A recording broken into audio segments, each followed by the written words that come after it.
I've lived here all my life in this community. My friends and family's houses are gone. And every family that's in here that I've talked to lost everything. Not most things, everything. Scared to death, like you're gonna get sucked up. You're watching a house go. These people deserve our help because they're the heart and soul of Kentucky.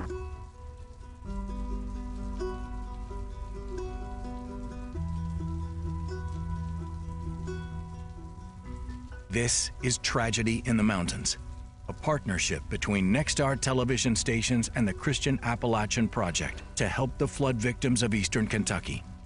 Now, here's Marvin Bartlett. Thank you for joining us. The tragedy in the mountains started with rain and storms on the morning of July 28th. When the sun rose, an entire region was soaking in a historic flood.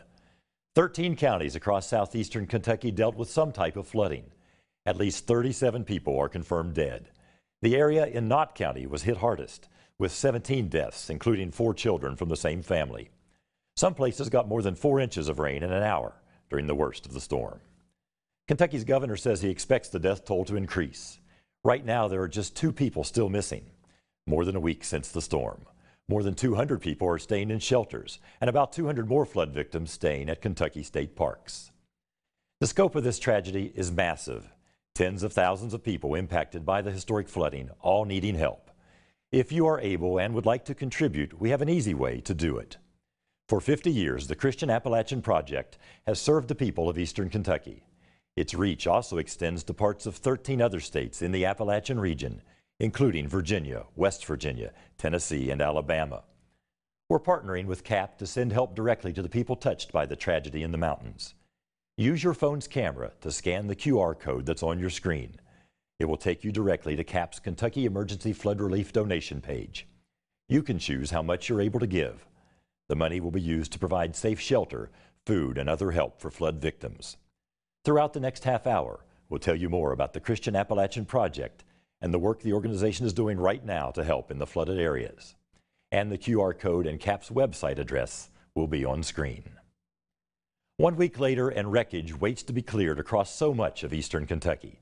In the city of Buckhorn, neighbors describe it as a war zone, and they say we need more help. Mandy Noel speaks with a neighbor who spent hours pulling his friends from their homes. Right now, neighbors in flood-ravaged communities can't think about the future because they wake up to the past. Destruction and devastation sitting in their yards. I come back down the holler and everything was gone. Chris Barong relives the early morning hours of last Thursday. People screaming, buildings collapsing.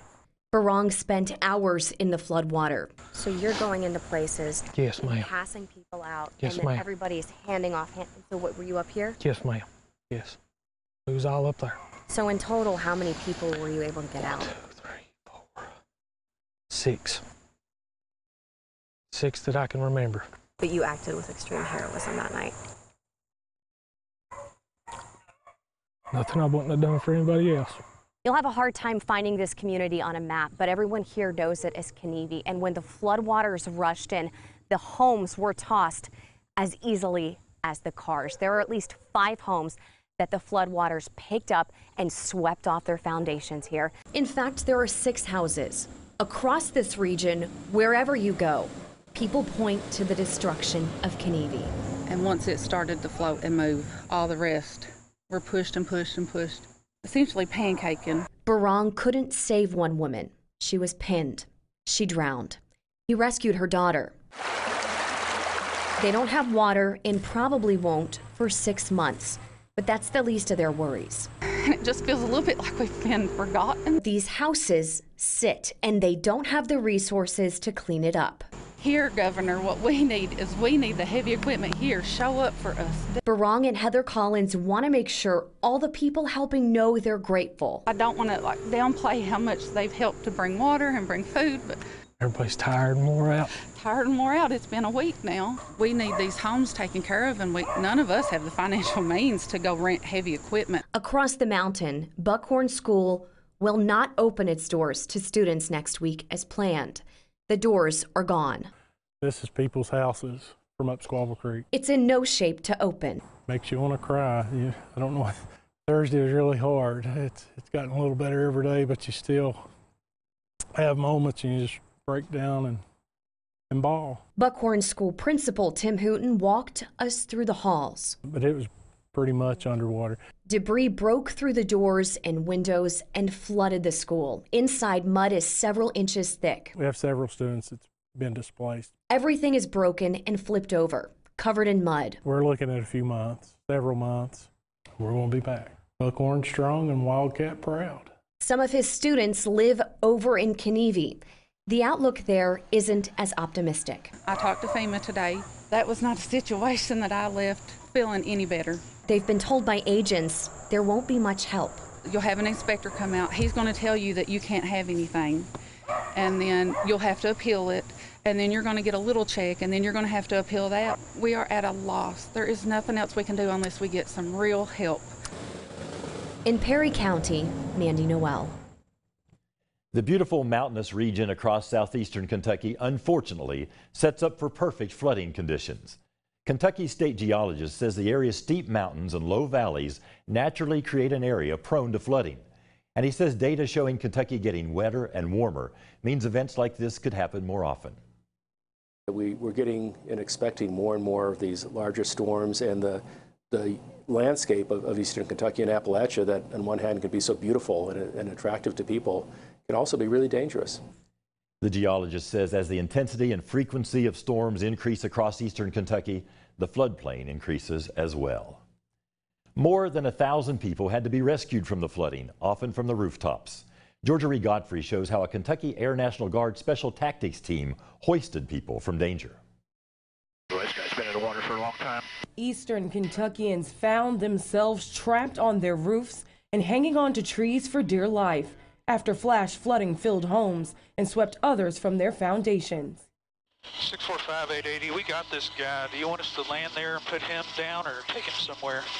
I'd say take him to the hospital if you can. A rescue mission. Clear to come up some. Airmen from the Kentucky Air National Guard's 123rd Special Tactics Squadron wasted no time to take on. She's oscillating pretty good. I had her at 40 feet. You're good for a right turn there, clear out of there. Yeah. The team of 23 special operators used helicopters and boats to bring people out of the flood waters. And U.S. military search and rescue K-9 Cali to help airmen access hard-to-reach locations quicker. The airmen were in the air within 2 hours of being notified of the task at hand. Hey, Smo, be careful, that guy's got a busted shoulder, just be gentle. Spending the weekend rescuing more than 40 people and 2 dogs. And one dog hanging out underneath the aircraft. The rescue mission was a joint effort involving Army National Guard troops from Tennessee and West Virginia. And even though Kentucky isn't their territory, this past week everyone had the same goal: rescue as many Kentuckians as possible. 097, work. Roger that, I got 3 adults and I think at least 2 kids on this next one. Looks like 3. And I got 4-wheeler guy is going to check and make sure that there's nobody left. That was Georgia Ree Godfrey reporting. The National Weather Service says the historic 12-hour rain event had a 1 in 1,000 chance of ever happening in southeastern Kentucky. This tragedy in the mountains will forever be part of the proud region's history. The area will need help for a long time to come. We've partnered with the Christian Appalachian Project to quickly get help to the people who need it. CAP is using money donated to get safe shelter, food, and other supplies to victims. Use your cell phone's camera to scan the QR code on your screen, which takes you to CAP's Kentucky Flood Relief donation page. If you're able, we thank you for your help. Our Imani Payne talks to CAP's Assistant Director of Communications about the work the organization is doing in East Kentucky. What was your reaction to just seeing this flooding taking place in eastern Kentucky? You know, one of our senior directors of volunteers has been around CAP since Hurricane Katrina, and he said he's responded to so many disasters, but this is the worst that he's seen since Katrina. And that was really the start of our disaster relief program. And so seeing people just devastated, losing all of their belongings, losing their homes, and sometimes even loss of life. It just is heartbreaking, and I think all of us want to come alongside them and just love on them and let them know that Kentucky stands behind them. And talk more about that and just why this is a cause that's so important to you and your organization. Absolutely. Well, Christian Appalachian Project, our goal always is to build hope and transform lives and share Christ's love, in particular in Appalachia. And so a lot of times it just means coming alongside people, giving them hope that tomorrow could be brighter than their darkest moment. And how can we come alongside them? People could come volunteer, be boots on the ground, help them to get back in their homes. Sometimes that's also like sorting through donations and making sure they have the essential items that they need. We have a warehouse that also provides gift-in-kind donations from corporate partners that allow us to provide furniture, sometimes appliances, all kind of things that people need. If you imagine someone losing everything that they own, we try to come in and meet those needs, assess what does each family need, because of course every situation is going to be different. So we want to make sure that we're ministering and serving people right where they're at. And why should people donate if they can? Absolutely. A lot of times the financial donations allow us to pivot. So you might have one family that needs essential items, another family might need clothing, another family might need funds to help them buy lumber to repair their homes. So financial donations allows us to stretch that and to be able to meet those individual needs. And really for CAP, it's the long-term needs. A lot of times when we think of disaster relief, we think of that immediate need, that emergency needs for water and things right on the ground. But months down the road, or even sometimes many months, when the news cycle has changed and we've all moved on with our lives, there are people still trying to put their life back together. And those financial donations allow CAP to just continue to go for the long haul and be with these families until they can piece their lives back together. A week after floods devastated eastern Kentucky, people all over are looking for ways to give back. As BODE Brooks reports, a UK grad student is taking the initiative to bring as many donations and supplies on her own to give back to the place she calls home. Baby wipes, there are diapers back there, stuff like this that's really easy to keep and open. Canned goods with tops are really helpful. This is Cassidy Stumbo's 6-car load to eastern Kentucky. We've been to Wayland and Floyd County. Yesterday's load went to Jackson. Tomorrow we're hoping to go to Knott County to Hindman. It's tough because a lot of the people that are helping unload are people who have lost everything. She's a native of Floyd County.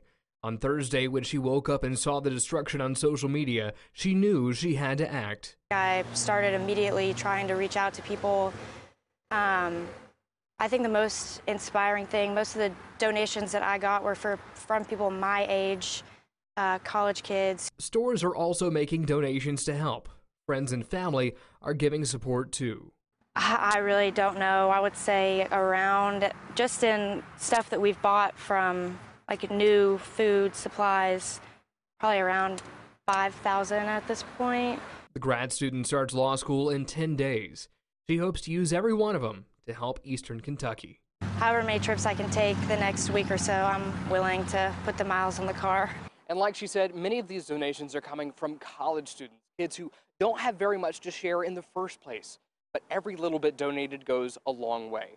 That carload is now headed to Knott County, one of several counties impacted by the deadly flooding.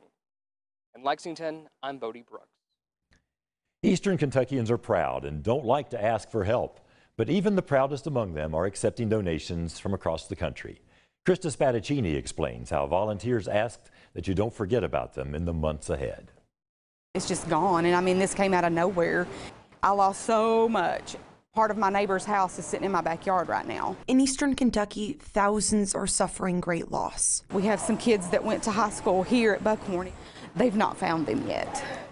And, you know, we're just praying that they do. But it's just a lot. Prayers pouring in from around the world. And as the floodwaters pushed long-lasting pain onto people of Appalachia, are prayers powerful enough? Whether it's prayers, whether it's writing a check, whether it's sitting in a moment offering silent support, you're doing something, and that's all that matters. Father Jim Sitchko says on the other side of this tragedy is healing, but the end is not near. Come December, we still might not have running water, and that's Christmas time, and we're going to have a lot of kids that will need a Christmas, and hopefully they will have a home by then. Donations dropped off by the dozen are coming in from around the world. This is from people saying, I want to help. I want to do something. And if this is the least I can do, that's fantastic. People in eastern Kentucky have literally lost everything, so we want to show you from garages like this how far your donations can go. Everything besides clothes. We need food. Not canned food, food. Because as soon as we get that, it goes right back out the door. Traveling to locations like Log Gym in Buckhorn, many sites are stocked with donations, so you can come and pick up whatever you need. Here in Appalachia, we're a proud people. It's hard for people to ask for help even if they need it.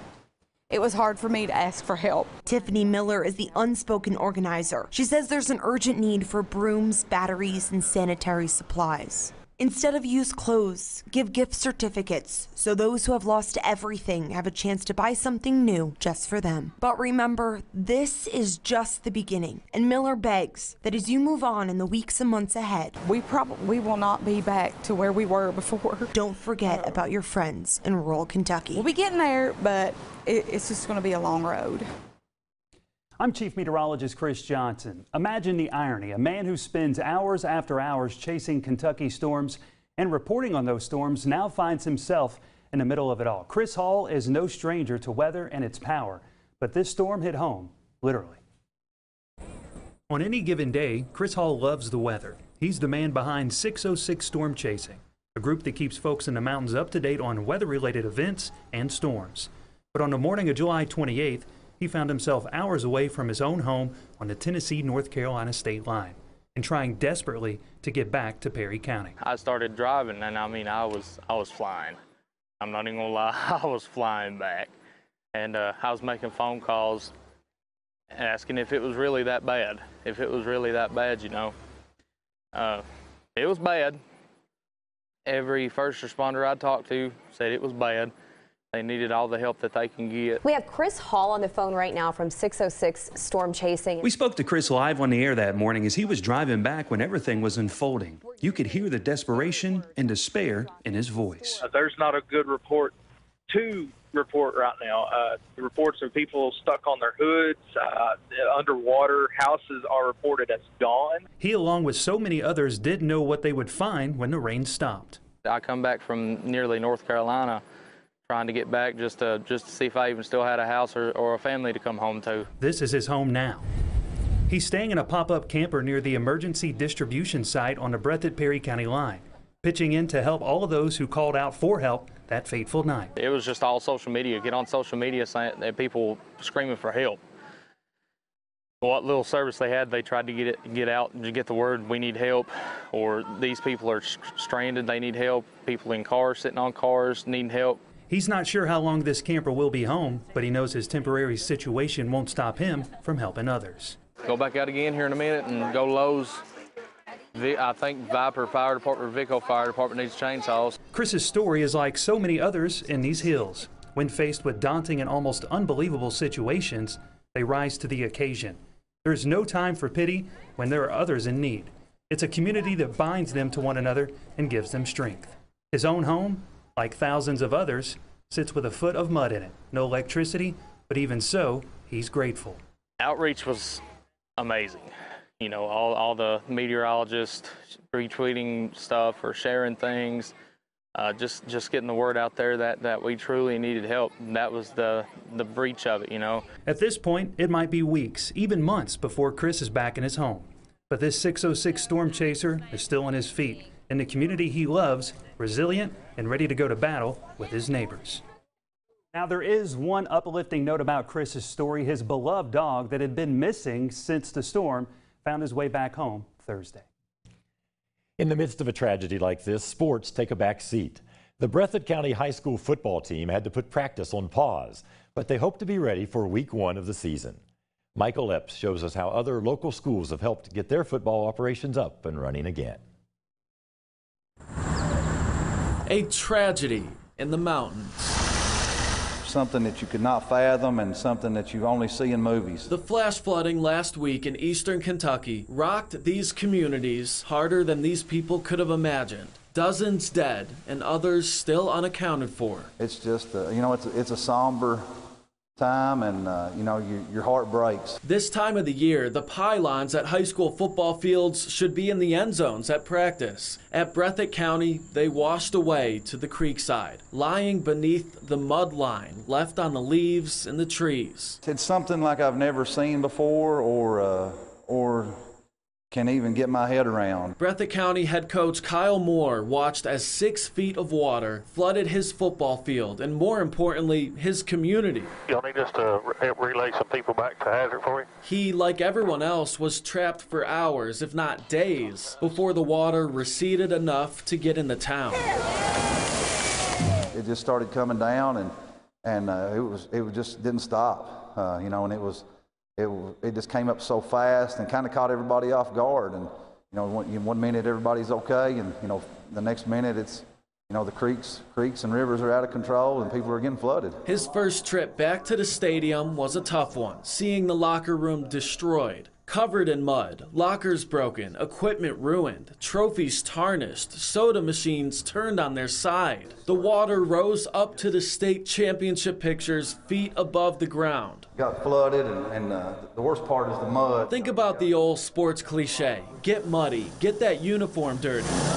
It's not supposed to happen this way. While these guys tended to their homes and communities, they got some help with the football side of things. Coach Doug Charles and the Lexington Christian football program stepped in, taking the trip down to Jackson to pick up all that equipment, cleaned it, and got it ready for the Breathitt County fellas to get back to practice. Then the team worked out an agreement with Eastern Kentucky University to stay at the dorms for a few nights, be fed on campus, and get back to practice at Madison Central's field. Mad Central's coach is Mike Holcomb, who coached Breathitt County for 2 decades and coached Evan Moore. I know we're not going to be taking it easy on them. We're going to be practicing pretty hard, but it's going to be a long process, but you know, we're going to be okay. In Breathitt County, I'm Michael Epps. Right now, the Christian Appalachian Project is helping Eastern Kentucky flood victims one house at a time. CAP is working out of a command center in Floyd County with a region of need right outside its doors. What we're seeing here is so widespread, and in our own backyard, our primary and secondary service areas in Eastern Kentucky, that I think the depth and breadth of it makes it seem somewhat overwhelming. Volunteers sign in at the Christian Appalachian Project's Foley Mission Center in Martin, Kentucky. They're signing up for the biggest job this area's ever seen. We're seeing a lot of families needing some cleaning supplies to assist with cleaning their homes back up, and just some basic necessities of like shampoo and soap, and we're providing hygiene bags for them that has a washcloth in it, as well as dental hygiene. Volunteers going door to door after being taught how to document the damage. There's so much damage. About 3:30, sounded like somebody's trying to break in our house. It was like, what's going on? Floyd County resident Jonathan Mullins thinks back to his family's unexpected wake-up call. So we got up, look out the window, and it was the waves from the flood hitting our house. So many of the homes that we're assessing will not be capable of being repaired, and that's just a fact of life. So the first thing we have to do is say where we can make a difference by helping to restore a home. Which ones do we start with? And I'm sure that will be homes perhaps of the most vulnerable. CAP volunteers are calling the Foley Mission Center home. They'll eat here, they'll sleep here. It's home base for as long as they can give of themselves to help. So our caseworkers are going out into the home and meeting with the families and seeing how far the water got up in their homes, and seeing what needs to be taken out and what needs to be removed, and just kind of assessing their needs. There's a lot of work to do. Most of the first part CAP calls the muck out, getting debris and wet things out to stop mold growth. The months and years of work to come will be costly. There are many needs in any kind of disaster situation. But when you give dollars, dollars can be used to do anything that's needed to be done. And so that's probably the most flexible gift people can give, other than their time, when they come and say, here I am, send me, I can help do something. Donated items is great, but dollars can turn into whatever donated items you don't get enough of. It brings them hope. You know what I mean? It's like, all right, I can get this. They're going to help me. We're going to work through this. You know, it brings them hope. From the outside looking in, it's easy for people to say, why don't those folks just move? But no one saw this coming. And you don't just give up on a place you love. We've heard the term Kentucky Strong in the past few days, and that refers to determination, pride, and a sense of place. It's good stuff. Volunteers at the Breathitt County Hunger Alliance are among the hundreds of people in the region gathering supplies for the flood victims. Some of these volunteers are hurting themselves with huge losses at their own homes. This work is their medicine. It's a good thing. It's a wonderful thing, and it's a blessing from God. Everything that we do, we pray about it, and we are blessed. There you go, sir. They are part of the fabric of a region with a can't-quit attitude. Their foundations of faith and family are stronger than the foundations that couldn't hold down their houses. You know, there ain't no place like home. And home's where the heart is, and the heart is right here. Mollie White lived in this house for 50 years without being flooded out. So in her mind, why shouldn't she come back? She maintains that attitude, even as family members stay in a tent to guard against looters, and despite the fact that her daughter-in-law was killed by the rushing waters. So don't talk to her about lost lumber, furniture, cars, or keepsakes. My son lost his wife, but these over here, they were all saved. And let me tell you something, they ain't lost nothing the way I see it. They've got their family, they've not lost nothing. Your family is everything.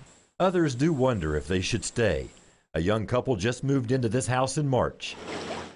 It's high and dry, but the bridge to get to it has washed away. So many people say they don't want to move because their neighbors are like family. It kind of takes this kind of thing to happen to realize how close we are as neighbors and friends and workers, co-workers. We couldn't do it without these people. If you wonder why people want to live in a place like this, just think what it looked like here a week ago, with playground equipment, gardens, flower beds, and a creek to play in, almost like a vacation spot. So neighbors and nature keep people coming back. But there's another factor for some people. Local leaders say there aren't many other places to go. Even before this tragedy, people will call my office wanting to know where they could buy a house, rent a house, or apartment. There's nothing for them, or a trailer. There's nowhere to go. But I don't blame them. I want to come back home too. Scenes of despair are everywhere, but many homeowners look to the future by remembering the not-too-distant past. Every day whenever I drive home, you know, I get to go through some beautiful country. And to get there, it's just a peace like no other. The deluge that drenched southeast Kentucky took just 12 hours. Its effects will be felt for generations.